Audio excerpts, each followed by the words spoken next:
നിന്റെ പേര് ആസിഫ് അലി എന്നല്ല, ബിബിൻ ജോർജ് എന്നാണ്. പിന്നെ നീ ഇൻസൾട്ടഡ് ആയത് വേറെ എവിടെയൊന്നുമല്ല, മലപ്പുറം MES കോളേജിൽ നിന്ന്. ഇത് കേരളമാണ്, സാക്ഷര കേരളം. നിനക്ക് വേണ്ടി ചോദിക്കാൻ ഒരു പാർട്ടി ഇവിടെ വരില്ല. മലപ്പുറം ജില്ലയിൽ കേൾക്കുമ്പോ എന്റെ ചങ്ങായിക്ക് ഒരു ഹാലടക്കം.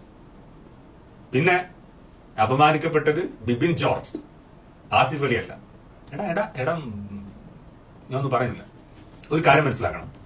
ഈ അടുത്ത് മലപ്പുറം ജില്ലക്കെതിരെ ഒരുപാട് ആരോപണങ്ങൾ വന്നു. ഈ PV അൻവർ എന്ന് പറയുന്നത് PV അൻവർ, അദ്ദേഹം ഏറ്റവും കൂടുതൽ ശബ്ദിച്ച ഒരു വിഷയമാണ് സ്വർണ്ണക്കടത്ത് കേസ്.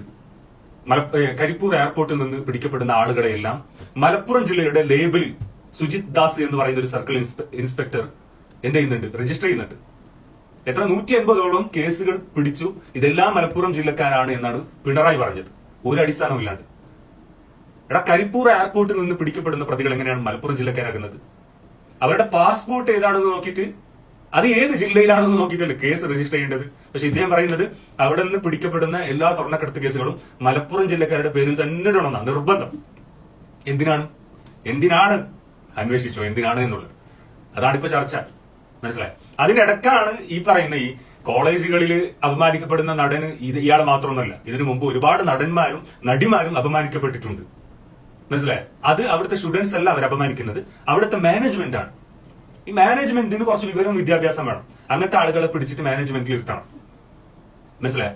അല്ലാതെ അവരുടെ പേരും ജില്ലയും നോക്കിയിട്ട് അതിനൊരു വർഗീയവാദത്തിലേക്ക് അഴിച്ചുവിടുന്ന നിന്നെ പോലെയുള്ള ഡാഷ് ഡാഷ് ഡാഷ് ഡാഷ് ആളുകളിൽ മലയാളികൾക്ക് തന്നെ അപമാനമാണ്.